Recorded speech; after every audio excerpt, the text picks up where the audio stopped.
Now playing the Hook and Bridge podcast. I fucking love Kesha. I'm telling you, I'm the worst person to have a podcast. I can barely speak.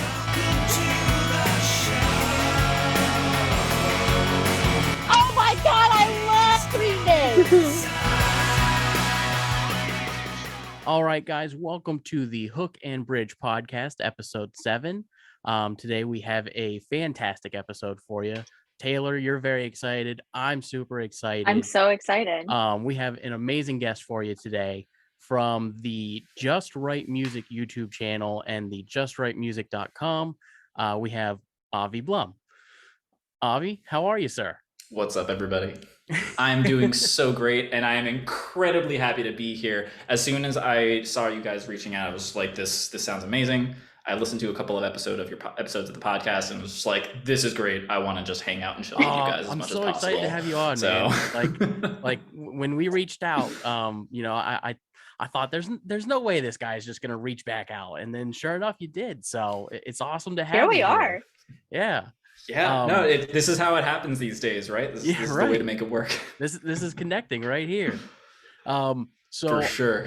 I'm gonna jump right in here with some music news that happened this week, and we'll get your take on some of this as well.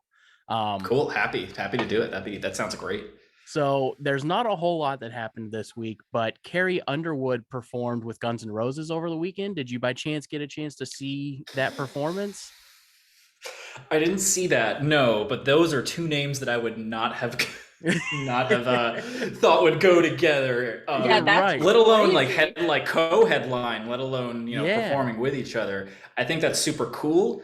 But also it's very, very surprising. No, I didn't catch that clearly.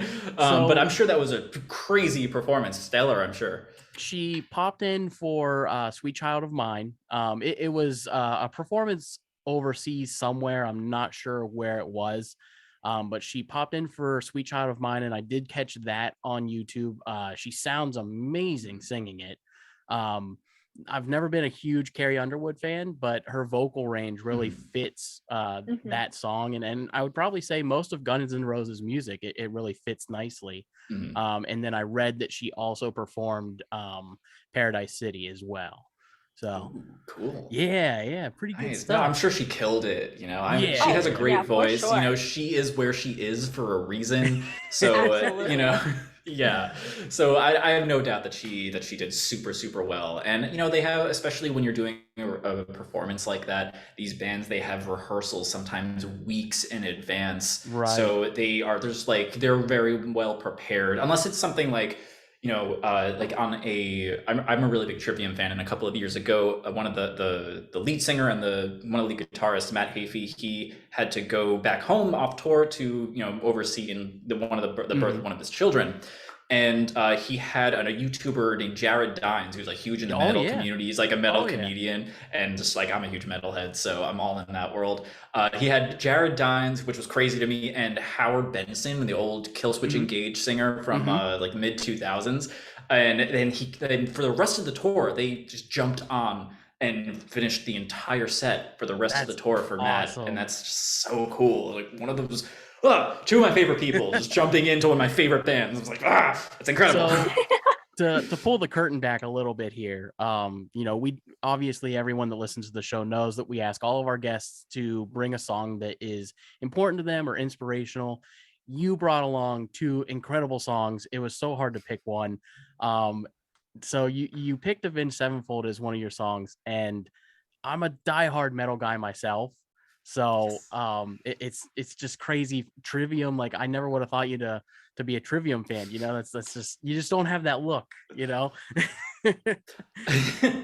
I promise you, I used to have that look for sure. I used to, for like the first, oh man, not even the first, for like high school for me, I carried around just like literally lugged around this gigantic like old 80s biker jacket that was just super worn in, that like one of my older siblings had. And just like I wore that thing into the ground. I was a very like experimental and crazy teenager. basically until college. I had an extremely weird college situation. Most people experiment a lot and, go kind of crazy in college. I did that all in high school. I mean, I look like I college, deliver. I look like I deliver beer now, so I understand. The years are weighing on me these days. I hear you. Yeah. So the only other thing that I kind of wrote down here was that AJR performed on CNN for the 4th of July. We are huge AJR fans here. We love AJR. You being from, well, let me clarify this. Are you from New York, or did you just go to school in New York? Because you don't have a New York I'm from accent. New York. So are you from like Eastern New York? No, born and raised. Yeah, I technically I was born on Long Island, and really? I got a little espresso here. Just gonna... Oh yeah. I love the little cup. I was gonna grab a coffee on the way home from work, and I did not do it. I should have. Well, it's okay. It's all right. No one can, maybe only one of us can have the coffee. But yeah, I was born in Long Island, and basically a suburb right outside the city. And yeah, I've just been in New York my whole life. I went to school up in Potsdam, New York for a while, which is like 10 miles south of Canada, like the North Country. Wow. Yeah, like snow until May type stuff. Yeah. I mean, that's us in Ohio. Pretty much New York. Oh yeah, absolutely. In Ohio, them winters be fierce for sure. It just stopped snowing, so. Yeah, July. I'm sure, like literally yesterday, right? You guys probably had like 4th of July with the snow flurries. Yeah, of course. Summer snows like in Winterfell, right? So where's your thick New York accent, man? I would expect you to have like that Brooklyn, like, have you tamed yourself to be able to like not speak that way? Is it a training process? It's weird that you say that, because when I got to college up in Potsdam, everybody had a big problem or had trouble figuring out where I was from, because I seemed to not have an accent. And I just kind of grew up without this accent, without this sort of standard New York accent over here. But that's like a little bit more like but that's more of a characterization that I'm doing. Like I'm hyperbolizing. Right now I'm talking the way I've always talked, and I'm not really sure why it's just kind of this more generalized American accent. If anything, it should be almost like kind of Israeli, because my dad is Israeli, and I grew up speaking, at least for the very early part of my life, speaking Hebrew, which I've retained little to none. So it's very strange that I have this kind of generic American accent. Yeah, that's fascinating, man. Pretty weird. That's so cool. So being from New York, are you an AJR fan, with them being, a hometown New York band? I can't say I am, because I don't know the acronym. Oh no. Oh, well, when you get off here, you'll have to check them out. As somebody that is a songwriter, you're gonna love them, man. They are so three good. very talented brothers. So anyways, that's the music news from this week. Like I said, not a whole lot happened this week, musically anyways. So tell us a little bit about your Just Right Music project. I've read your website in detail. I've watched a ton of your videos. I'm fascinated by the concept. So that was you. That was you that uptick. Yeah, I'm the one. Cool. It's so it kind of started off. Actually, it started years ago, back in 2016. I was taking this professional development course, and I was like wanting to get into content creation and YouTube, and I was doing a lot at the time, really trying to figure out where I wanted to move, in what direction. I at one point was a assistant mastering engineer at this company called Masterdisc. I was literally a glorified intern, honestly. But it was really cool experience. I was going into the engineering world. I was doing a lot of trying to find composition work as like a commercial composer. I got a few gigs doing stuff for video games through a couple of friends, as well as some like random, stuff that you find on Reddit or Facebook, or, the random internet jobs that you find as a freelancer. You just sort of like things just cobbled together somehow. And so I kept kind of, putting feelers out there, and I wasn't really happy with anything until I started teaching. And I was like, okay, cool, I need money, so I'm going to start teaching. I know a bunch of stuff. Go. I went to school for it, right? So I may as well do that. And as I started teaching more, I started really enjoying that component. And I started, actually, because maybe it started before I was like teaching guitar or anything. I started it as something called musical engineering. If you go all the way to the very, very beginning, and there's only, I think I actually delisted and made unpublic the very, very original videos. There's only maybe 7 or 8 of them. Mm-hmm. And there was musical engineering was the idea, and the whole thing was essentially just more or less a carbon copy of the recording revolution. If you're familiar with the recording revolution, Graham over there, he does like, you know, he just does basic audio and stuff with like some emphasis on, barely an emphasis at all actually, on songwriting. So I was trying to flip that. Really, I was going to go mostly songwriting and a little bit of engineering, just to really speak the language of a musician, speak from a trained perspective, because I have a degree in classical composition and I've been writing music my entire life and have been trained since I started taking piano lessons when I was 7, even though I'm not a pianist. Wow. But so I've been playing music my entire life, and so getting a musician's perspective, I thought would be really cool, because especially in this new world, you know, being a bedroom producer or a bedroom recording artist is sort of the default. You can't be an artist these days or be a musician, even if you're just an instrumentalist trying to get gigs. It's impossible to really do that without having some engineering skills, some level of production skills, especially if you're doing any type of beats or anything in the electronic genre, or like anything really, even doing rock music and metal music, the stuff that I tend to do, at least in the audio world, you know, that really requires some production skills. And I wanted to find that sort of niche for myself where I can give people, like, from musician to musician rather than from engineer to musician, which is sort of where the recording revolution was. So it was kind of just a carbon copy and going a little bit like that. And then that just tanked, you know, life got in the way, other jobs got in the way, and I was like, all right, this isn't happening. Oops. And literally 4 years later, a month before the pandemic hit, I had been working for about 3 or 4 months to revive the project as musical engineering. And I launched it and everything was going great. The pandemic happened a month or 2 months into it. And then, you know, that just jostled me around. And eventually I realized that I wanted to focus so much more on music that having the word engineering in the title or in the brand as the brand name just didn't work from an SEO standpoint, from just a terminology standpoint, from a connotation standpoint. So easy for people to just think that it has something to do with either actual engineering, like Google would throw me into like random searches for actual engineers, not like even audio engineers, like electrical engineers. Or just showing up in audio world stuff, audio world searches. So I decided to go with the whole brand name change and focus it solely on like writing music. The idea of just write music came from actually my teacher, who relayed a saying from his teacher, who, when he was very anxious about writing, very, very, you know, kind of getting in his head and suffering with some writer's block and saying, I don't know what to do. I don't want it to be good. I don't want it to be not good. What do I do? And his teacher was basically, dude, shut up. It's just notes on the page. Just shut the fuck up and just write some goddamn music. You know? So that's sort of where that came from. I was like, just write music. It sounds simple, right? That's the whole deal. So coming from that perspective too, of mental health, and talking about how difficult it can be to be not just a musician or an artist, but a freelancer in general.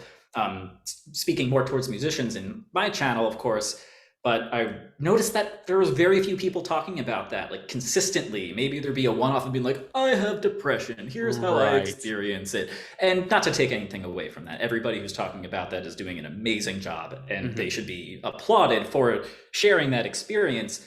And I saw this sort of space in the market where I was like, I've been in therapy for like 5 years, like every week, because I totally suffer from a ton of mental illness. I say a ton. It's not, there's plenty of people who have it way worse than I do. But I do have real struggles, that to the point where I had to work through a lot in therapy just in music. Music was my passion. And yet I had depression and anxiety just kind of turning in on myself, making me attack the thing I love doing the most in the world. And, you know, I can't be the only one struggling with that. So I decided to talk more about it. And it's been cool. I actually had this Yeah, sorry, you go. I've been talking for a lot. No, you're good, man.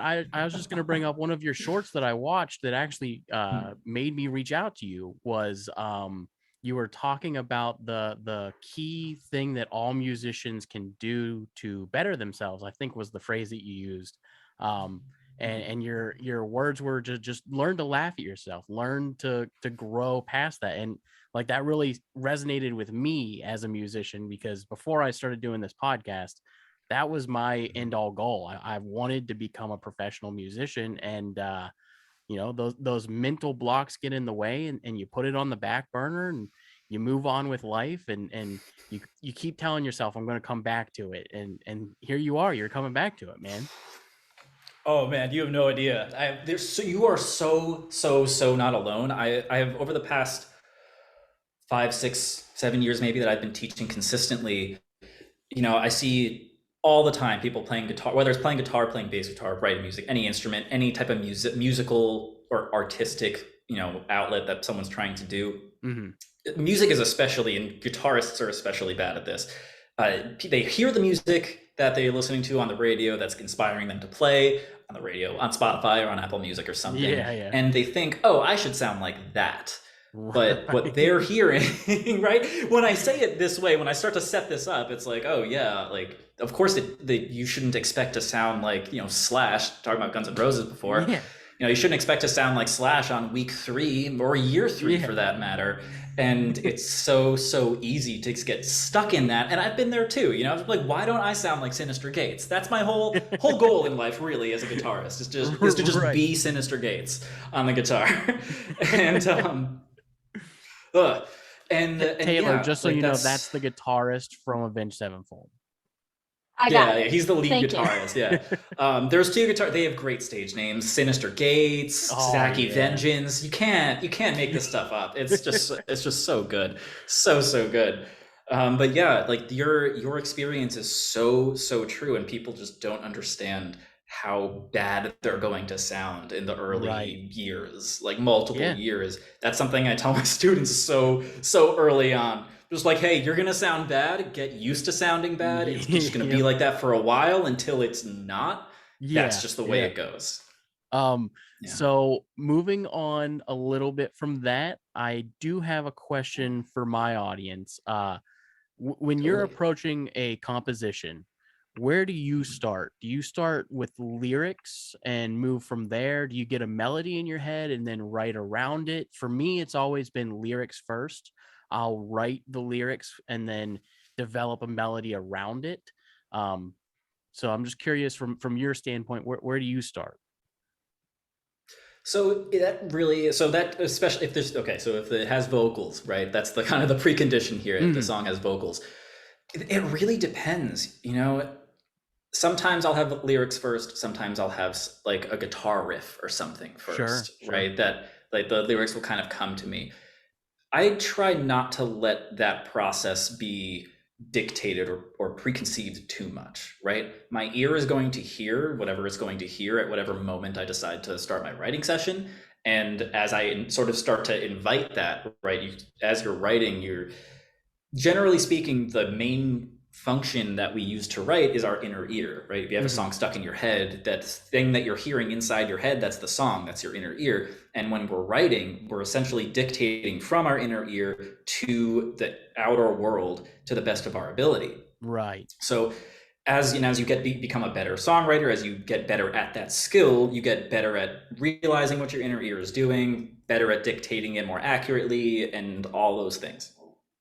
So to answer your question, actually now, is I like to use lyrics first when possible, only because it is easier to set words. You have more freedom in expression with that a little bit more. That being said, limitations breed creativity. So having the chords first or having like a vibe first can sometimes even be it can be limiting because you don't really have a lot of sway yet. You don't know what you're going to say. You don't know what the message is, maybe. All you have is a vibe. And that can be a really beautiful thing for just sort of seeing what happens.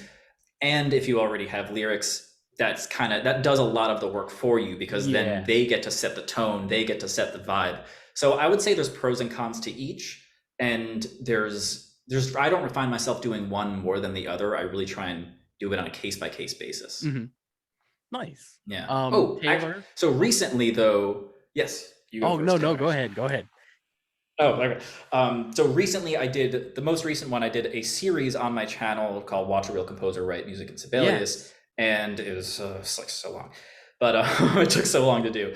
But I started with a poem first, because that was an art song. And usually an art song has a poem that you're like you're doing a poem and you're setting it to music. So in that sense, when I'm doing an art song, I'm always working from the poem or the lyrics first, and I'm sort of crafting the music around them very intentionally, as opposed to when you're writing a song in a more popular music genre, as opposed to, like a classical chamber setting. It can be a little bit more free flowing and a little bit more sort of like whatever happens. Like, yeah, cool. That's it. Taylor, I'm sure you have some questions as well, right? Yeah, but you actually just took one of my questions, and I feel personally attacked by that. Ooh, you should feel personally attacked by that. Totally. I do. I feel very attacked. All right.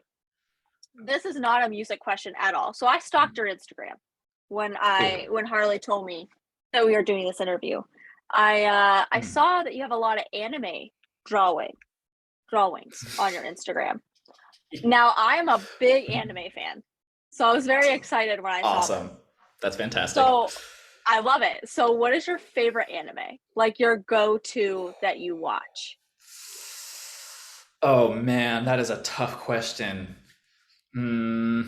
Right now, my go-to is probably going to be FMA Brotherhood. Nice. Okay. Full Metal Alchemist Brotherhood. Okay.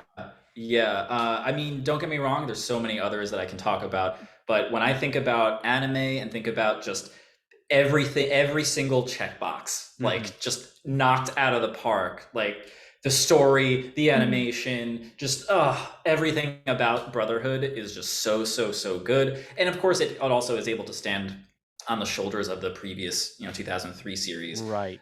So it had a lot of heavy lifting to do in terms of the story element, but it was supremely adapted from the manga, because it was finished when they were able to actually restart that series. So that was so cool. And I also really loved that, I don't know the right word in Japanese, because I'm gonna mess it up, so I'm not gonna say it, but I really loved that FMA is one of the only mangas that I know that is authored by a female manga artist. And Japan is just so male centric and so male dominated in that field, especially, that having a female perspective and have that be like blown up and be massive and be such a huge success was just so cool. And it was really refreshing seeing that perspective too, because there was so much less of an emphasis on like the shonen tournament, like leveling up sort of Dragon Ball stuff that I grew up on and loved to like the end of time. Like Dragon Ball Z Abridged is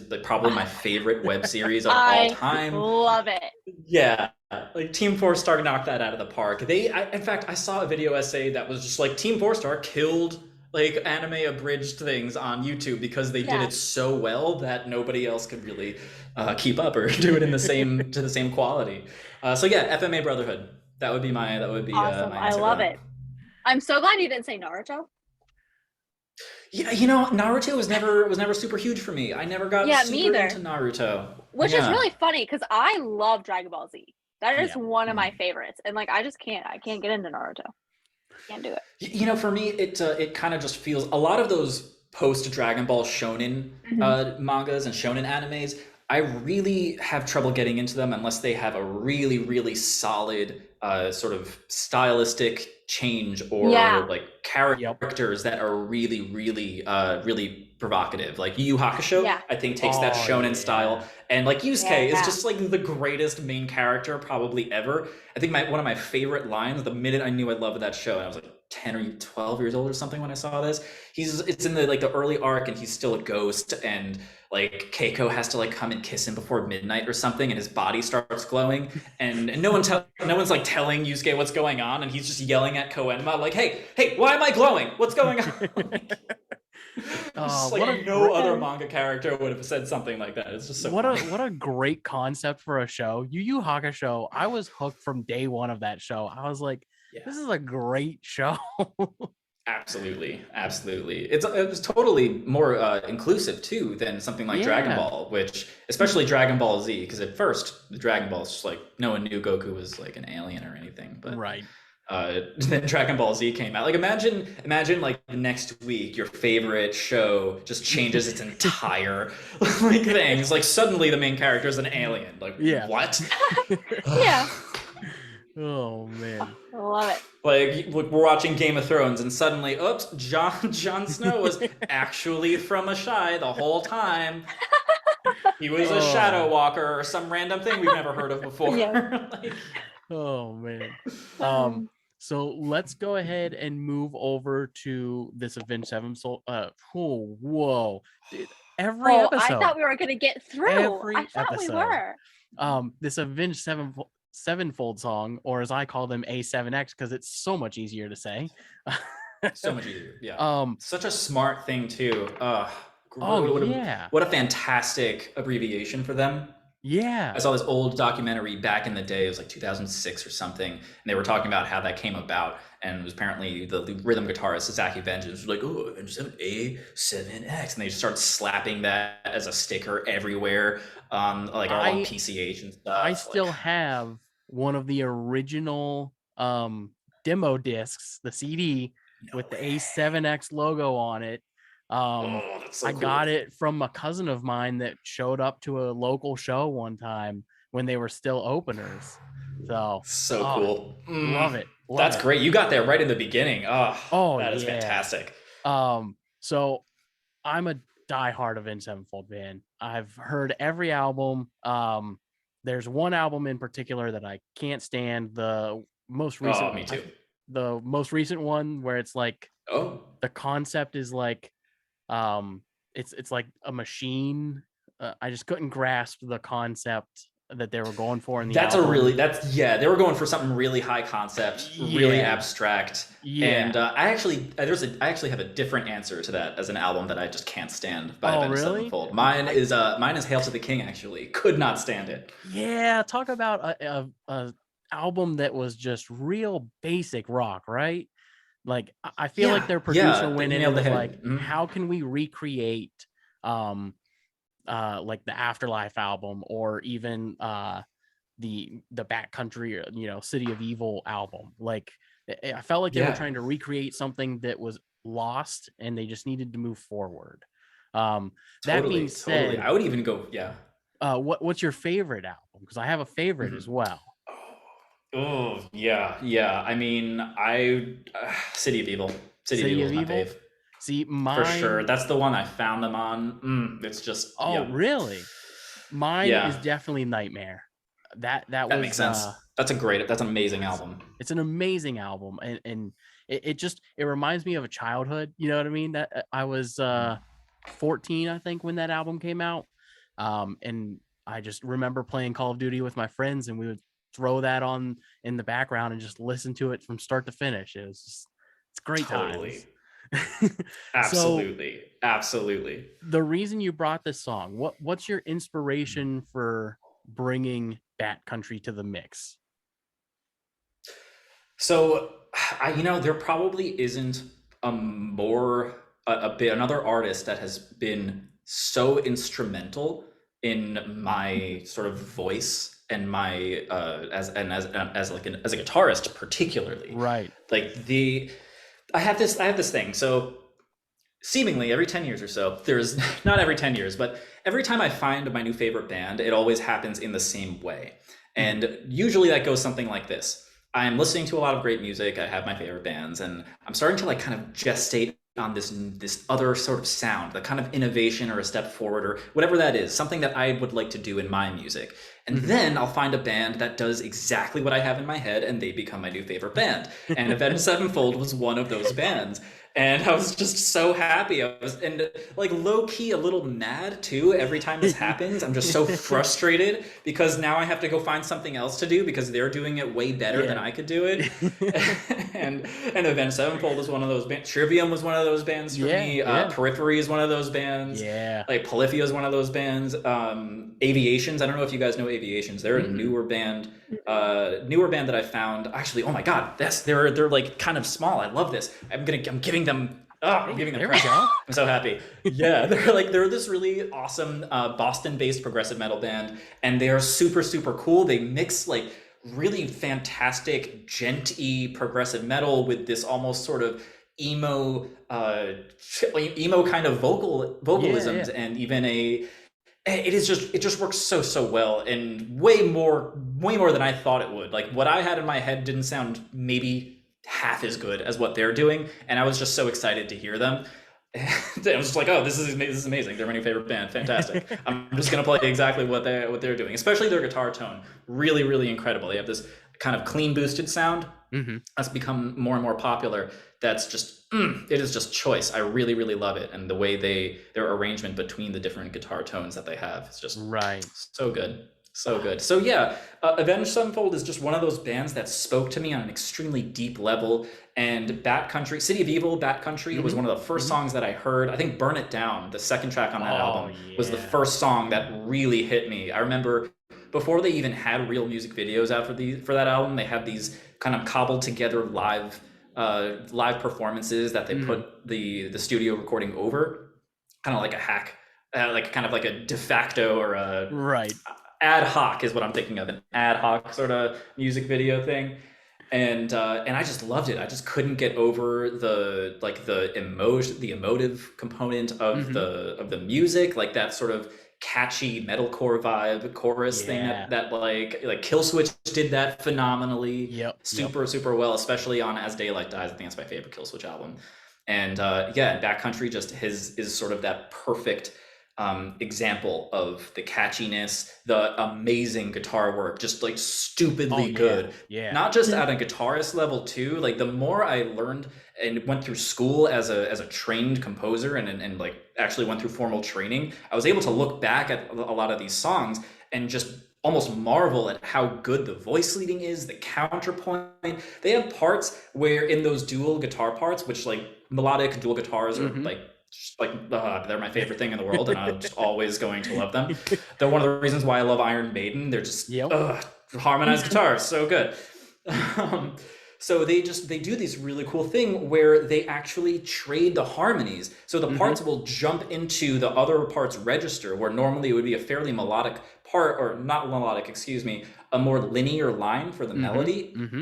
They Avenged does this cool thing where they jump into the other parts register and then do a little bit of that and then jump back into the other parts register, and has this really, really interesting type of vibe and type of feel and texture.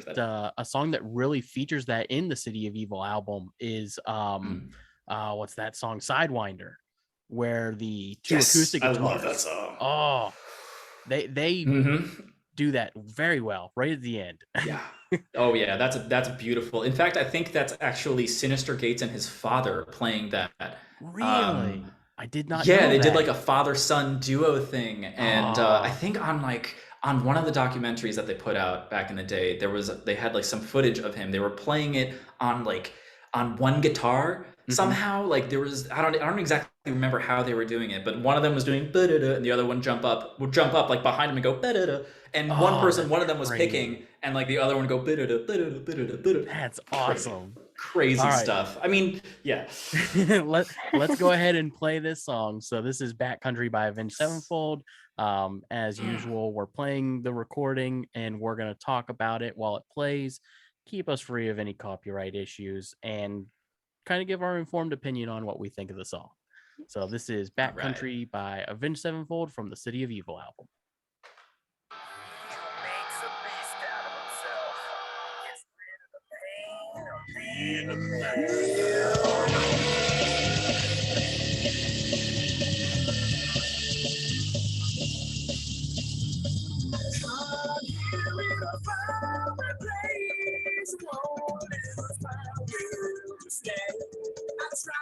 the drums in this band also one of the most underrated drummers ever.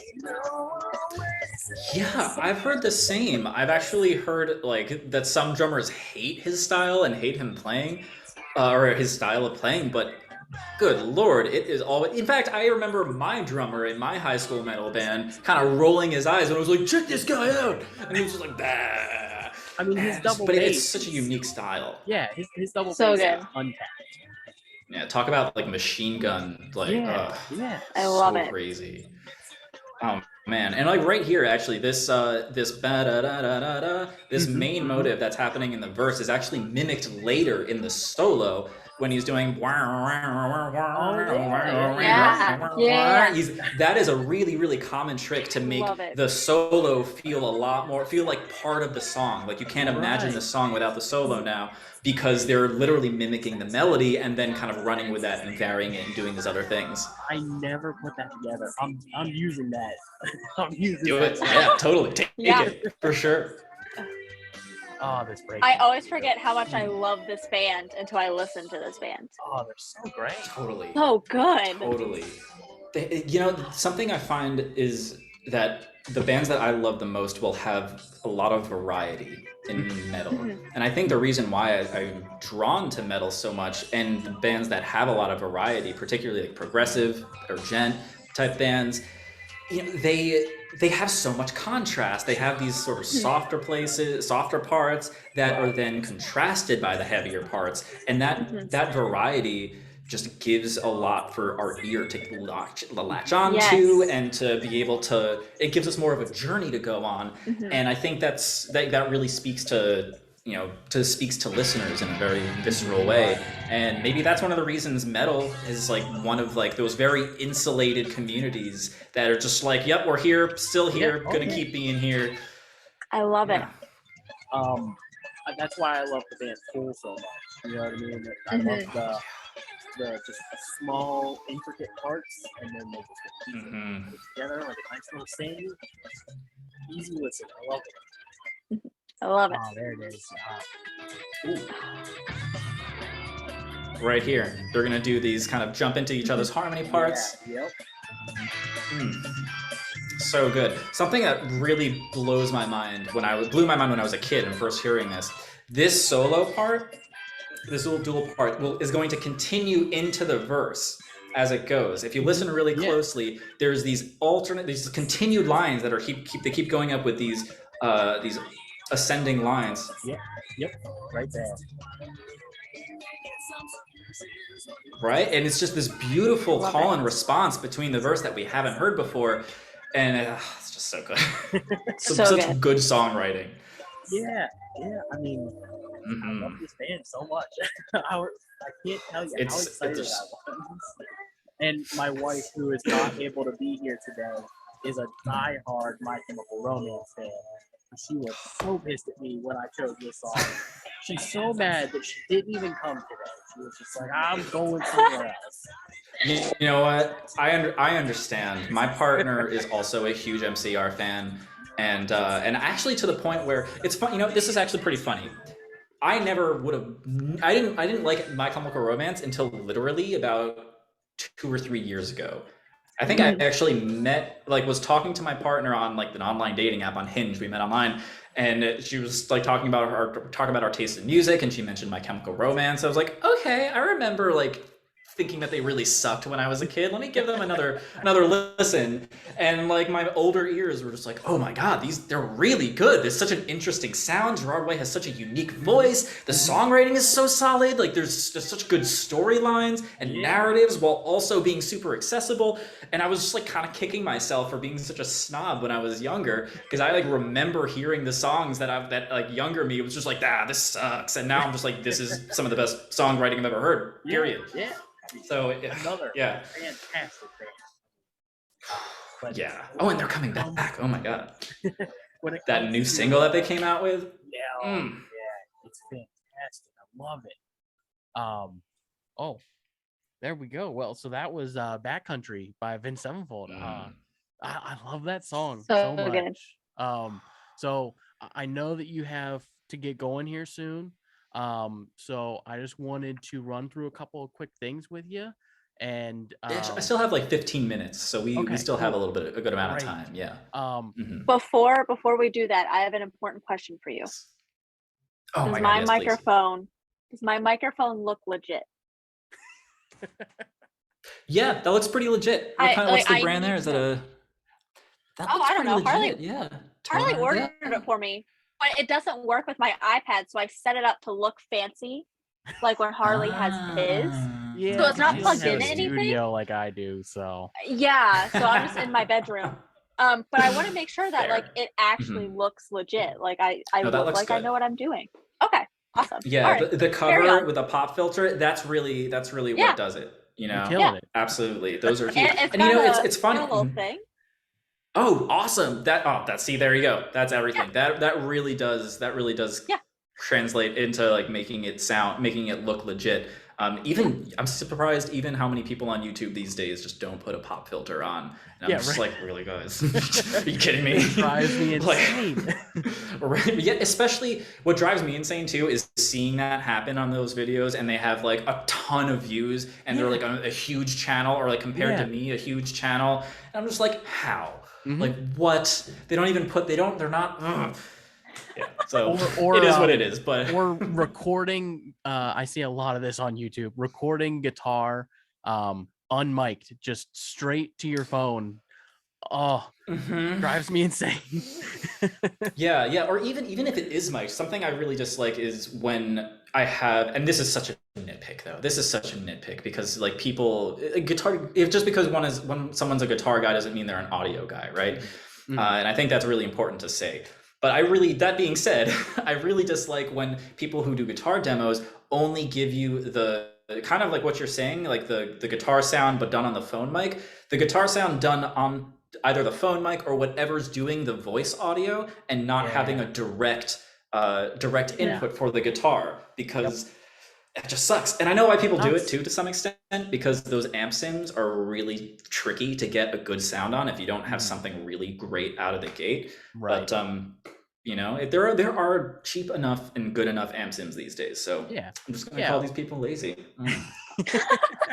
Throwing shade. Dude, I was gonna say that was the perfect like meme ever. I know, that was great. We got to get little cups.